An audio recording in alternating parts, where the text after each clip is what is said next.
I never asked to be born, and my parents never really wanted me either. My mom says she was young and foolish, madly in love with a guy who couldn't stay loyal. Before long, she found out she was pregnant. That baby was me, Rachel, the mistake. Mom wanted to get rid of me, but both sets of grandparents found out and stopped her. Back then, people didn't raise kids alone, so my parents got married, and I came along 11 months later, kicking and screaming. Dad never let me forget how I ruined his life. There goes my youth, he'd say every time he looked at me. To him, I wasn't a daughter. I was a burden, something holding him back from the life he thought he deserved. For 12 years, it was just the four of us in that tiny house. I tiptoed around trying not to make Dad mad, while Mom cooked and cleaned like her life depended on it.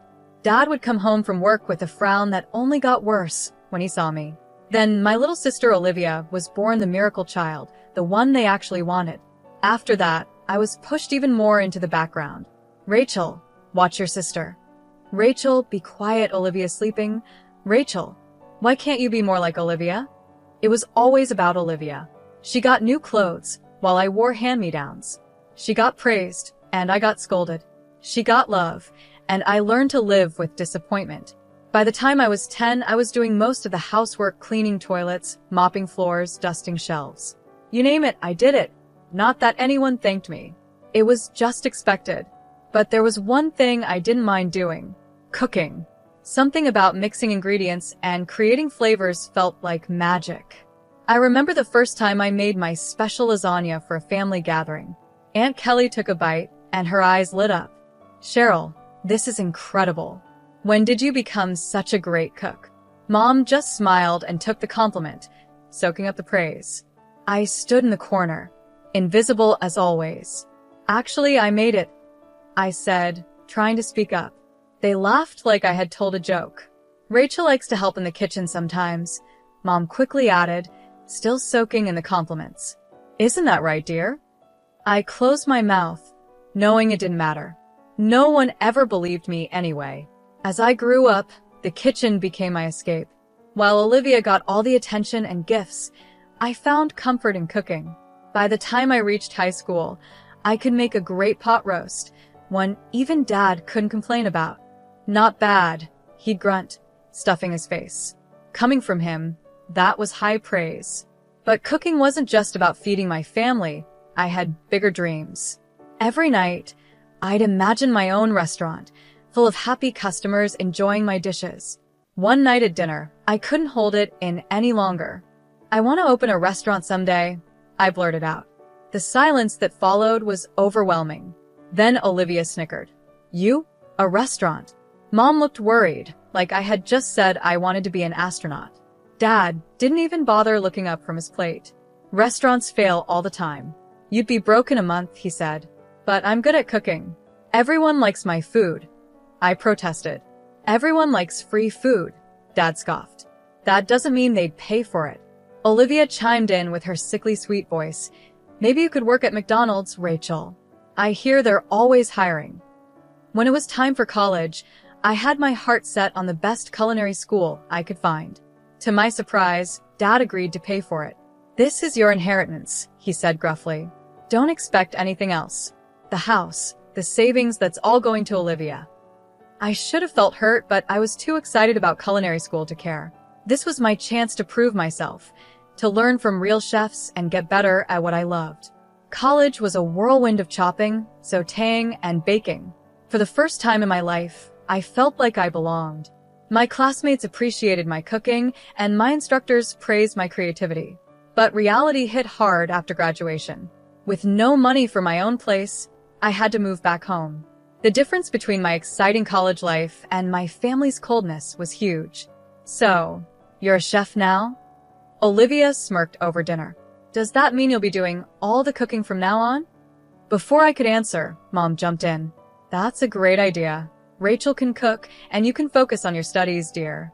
Just like that, I was back to being the family maid, but this time with a culinary degree collecting dust on my shelf. I managed to get a job as an assistant chef at a local restaurant. The pay wasn't great, but it was a start. Every night, I came home completely exhausted, only to face piles of dishes and laundry. This is your rent, Mom would say, handing me a list of chores. "You're not a kid anymore. You need to help out." But I didn't let it get to me. Every free moment I was planning, dreaming, and hoping. I knew that one day I'd have my own restaurant, and when that day came, I'd show them all what I could really do.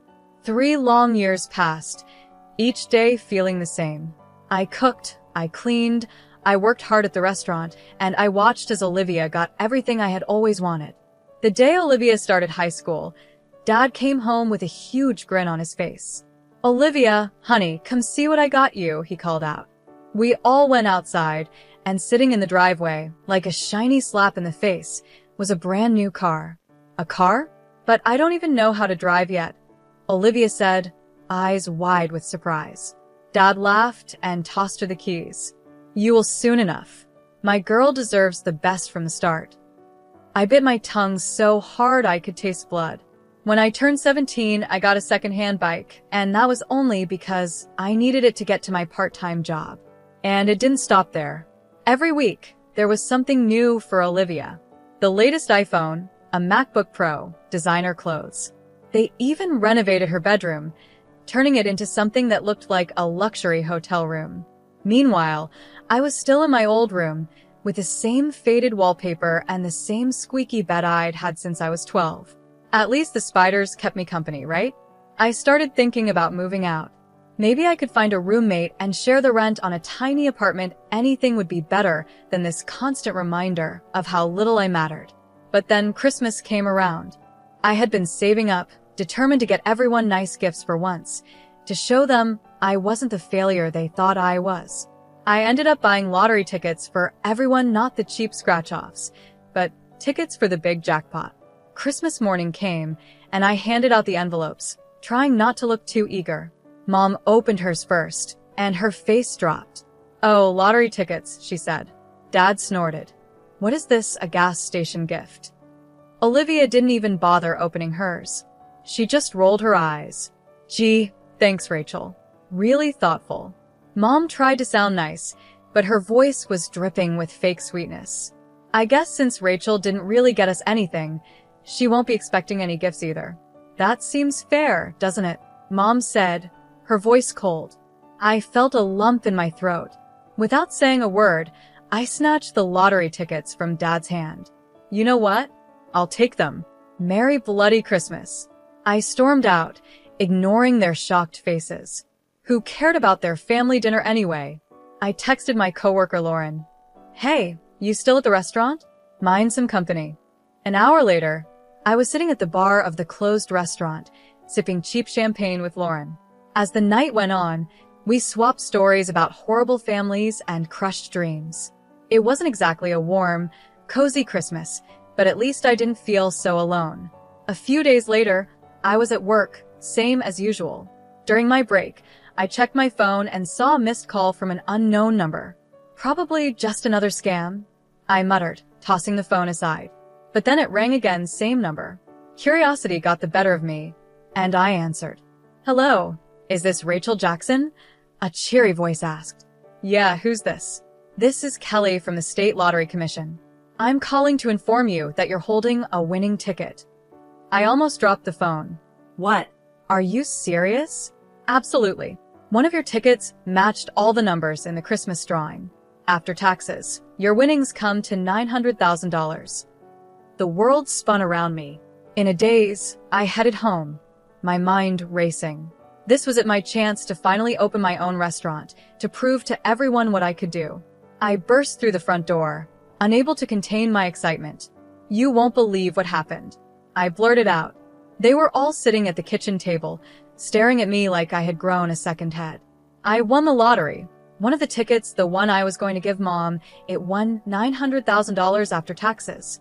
For a moment, there was stunned silence. Then Olivia's shrill voice broke the quiet. "That money belongs to us," she screeched. "You bought those tickets as gifts for Mom and Dad. Anything that belongs to them belongs to me." It felt like a slap in the face. "No, they gave the tickets back to me.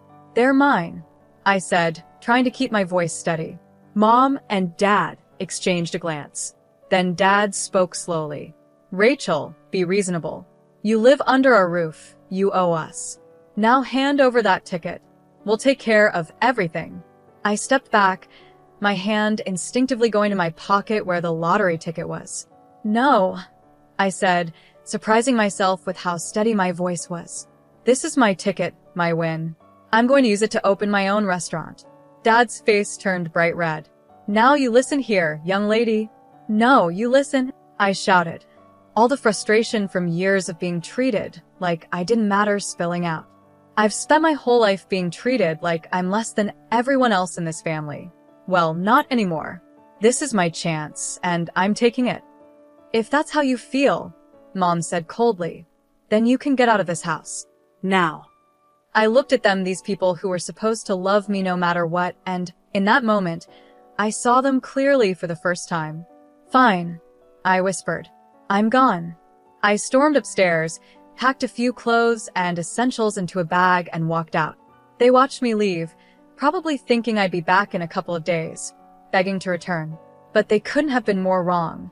My first stop was the lottery office to claim my winnings. Then I headed straight to a real estate agent. I need an apartment, I told the surprised agent. Something available immediately. By that evening, I was sitting in my very own place. It wasn't much, just a small one-bedroom in a decent neighborhood, but it was mine, all mine. As I sat on the floor, I hadn't had time to buy furniture yet, eating takeout and scrolling through restaurant equipment catalogs on my phone, I felt something I hadn't felt in years.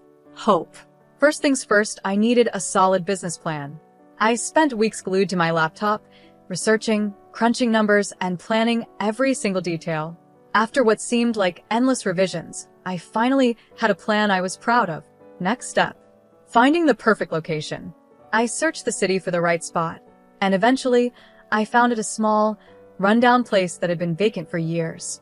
The landlord almost laughed when I told him I wanted to turn it into a restaurant. Good luck with that, sweetheart, he said with a chuckle, handing me the keys. The next 4 months were a blur of hard work. I hired contractors, chose every fixture, and personally scrubbed every inch of the place. It was tough, back-breaking work, but each blister and bruise felt like a badge of honor. Finally, opening day arrived. I stood in the kitchen, my kitchen, surrounded by the staff I had personally hired and trained. When the first order came in, a rush of excitement surged through me. Let's do this, I said, tying on my apron. The first few months were a blur. I worked 20-hour days, cooking, managing, and doing whatever needed to be done. Slowly but surely, word started to spread. People loved my food not just for the taste but for the care and creativity I put into every dish. I introduced a loyalty program for regular customers, offering them special discounts and first dibs on new menu items. It was a hit, and soon I had a core group of regulars who came in so often they felt like family. But I didn't stop there. I started a delivery service, partnering with local couriers to bring my food straight to people's homes. It was a risk at first. Keeping the quality high was tricky, but it paid off. Social media also became my best tool.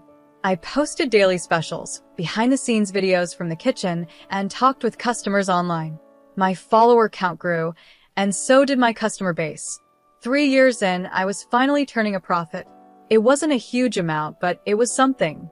I even started looking for a second location. Opening the second restaurant was easier. In some ways, I knew what I was doing this time, but harder in others. I couldn't be in 3 places at once, so I had to learn how to trust my staff and delegate responsibilities. We made it work, though, and 4 years after that, I opened my third location. Before I knew it, I was the proud owner of a successful restaurant chain. Me, Rachel Jackson, the girl who was never supposed to amount to anything. I won't lie, it wasn't easy.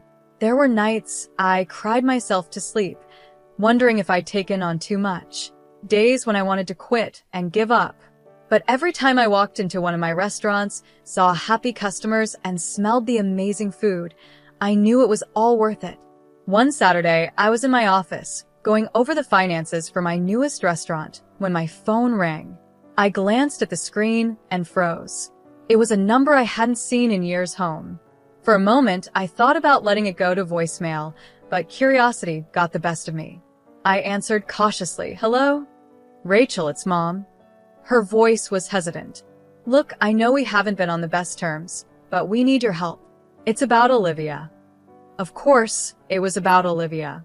It always was. What about her? I asked, trying to keep my voice steady. Dad's voice came on the line. She's in trouble, Rachel. She lost her job. They're accusing her of theft, and now no one will hire her. We were hoping you might have a position for her at one of your restaurants. I almost laughed. After everything they put me through, now they had the nerve to ask for a favor. But then I thought about Olivia. Despite everything, she was still my sister. Let me talk to her, I said. And Olivia came on the line. Her voice was small and scared. Rachel, I'm sorry for everything. I really need help. I closed my eyes and took a deep breath. Okay, I said finally. I'll give you a job, but listen, there's no special treatment. If you mess up, you're out. Got it? Yes. Thank you, Olivia said, her voice full of relief. The next morning, Olivia showed up right on time. She looked nervous, but determined. I started her off with some basic administrative tasks, slowly increasing her responsibilities over time. To my surprise, she took the job seriously. She paid attention during training, asked good questions, and never complained about the work. One night, as we were closing up, Olivia broke down.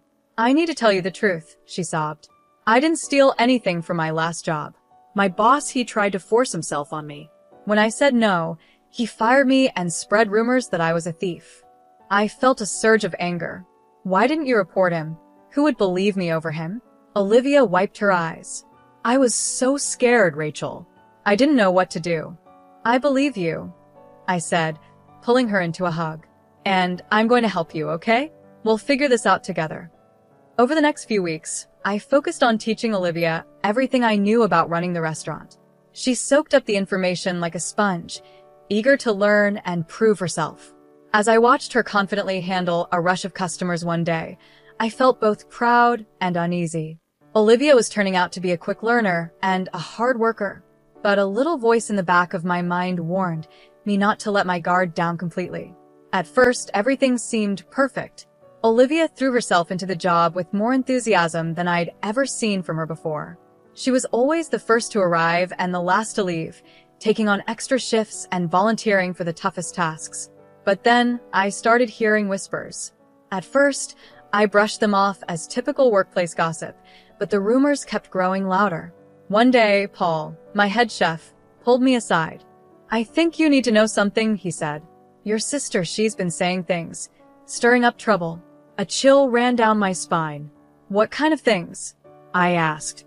Paul looked uncomfortable. She's been telling people they're underpaid, saying you're keeping all the profits for yourself. She's even suggested they go on strike. I couldn't believe what I was hearing. That's ridiculous. You all know how tight our margins are. I've always been open about the finances. We know, boss, Paul reassured me. None of us believe it, but there's more. He went on to tell me that Olivia had been claiming the restaurant rightfully belonged to her, saying I had somehow cheated her out of her share of the family money. It felt like a punch in the gut. After everything we'd been through, after I gave her a second chance, this is how she repaid me? That evening, I confronted Olivia, my hands shaking with anger and disappointment. What the hell do you think you're doing? I demanded. Olivia's face was blank, acting innocent. What are you talking about, sis? I told her everything I'd heard. To my shock, she just shrugged. Oh, that, she said casually. I was just testing the staff's loyalty, you know? Making sure they wouldn't turn on you. Looks like they passed with flying colors. I wanted to believe her really. I did, but something in her eyes, a cold and calculating glint, made me hesitate. Before I could say more, there was a frantic knock on my office door. Melissa, my assistant manager, came in looking pale and worried. Rachel, we've got a problem, she said. There's a big shortage in the cash register. Over $10,000 is missing. We spent hours going over the books, checking and rechecking everything. There was no mistake, a significant amount of money was gone. Only 4 people had access to the register. Melissa, Paul, and Olivia. I had known Melissa and Paul for years. They'd been with me from the start, through all the highs and lows. I trusted them completely. As if reading my thoughts, Olivia came up to me and whispered, You know, I've noticed Melissa staying late a lot recently. And she did just buy that fancy new car. Watching Olivia walk away, I knew I had a big decision to make. I couldn't ignore this, there was too much at risk. My business, my reputation, and the livelihoods of my loyal employees. Late one night, after everyone had left, I installed hidden cameras around the cash registers. It felt wrong, like I was betraying my staff's trust, but I didn't have a choice. For days, I watched hours of boring footage, my eyes burning from staring at the screen. And then on the fifth night, I saw it. Olivia, moving quickly and secretly, opened a register. Her hands darted in and out, stuffing cash into her pockets. My heart sank. I couldn't bring myself to confront her, so I called the police. The next day, as Olivia was finishing her shift, 3 officers walked in. The look on her face shock, then anger said it all. She started thrashing around, knocking over tables and sending dishes crashing to the floor. I deserve this money. I should be rich, not you. You stole my life, she screamed as the police took her away. I felt nothing, no sadness, no regret, just an emptiness where my love for her used to be. The next day, my parents stormed into the restaurant. Mom was crying, and Dad's face was red with rage. How dare you? Dad roared. Your own sister. Drop the charges now. I stood my ground. No, she stole from me. She needs to face the consequences. I pulled out my phone and showed them the footage of Olivia stealing. Look, I said. This is what your precious Olivia did. She's a thief. They watched the video, their faces going pale. But instead of understanding, their expressions hardened. You set her up, Mom accused. You've always been jealous of her. I couldn't believe what I was hearing. Jealous? Are you kidding me? You gave me nothing and expected me to be grateful. Well, I'm done. Olivia made her choices, and now she has to live with them. They ranted and raved, switching between threats and pleas, but I didn't back down. Get out, I finally said. Get out of my restaurant and get out of my life. If you don't leave now, I'm calling the police. They left, but not before Dad spat. You'll regret this, Rachel. Mark my words. The trial was a nightmare. Olivia's tearful performance on the stand almost made me doubt myself. But then came a surprise witness, her former boss. He testified about how Olivia had pursued him aggressively, threatening to accuse him of sexual harassment when he rejected her. He also explained how she had stolen money from the company in retaliation. In the end, the jury found her guilty. As they led her away, she gave me one last look. There was no remorse in her eyes, only cold hatred. I haven't spoken to my family since that day. Sometimes, late at night, I wonder if I made the right choice. But then I look at what I've built, at the life I've made for myself, and I know I did. Standing in the kitchen of my newest restaurant, watching my staff prepare for the dinner rush, a sense of peace washes over me. This is my family now. This is my home. And nobody, not Olivia, not my parents, not anyone can take that away from me.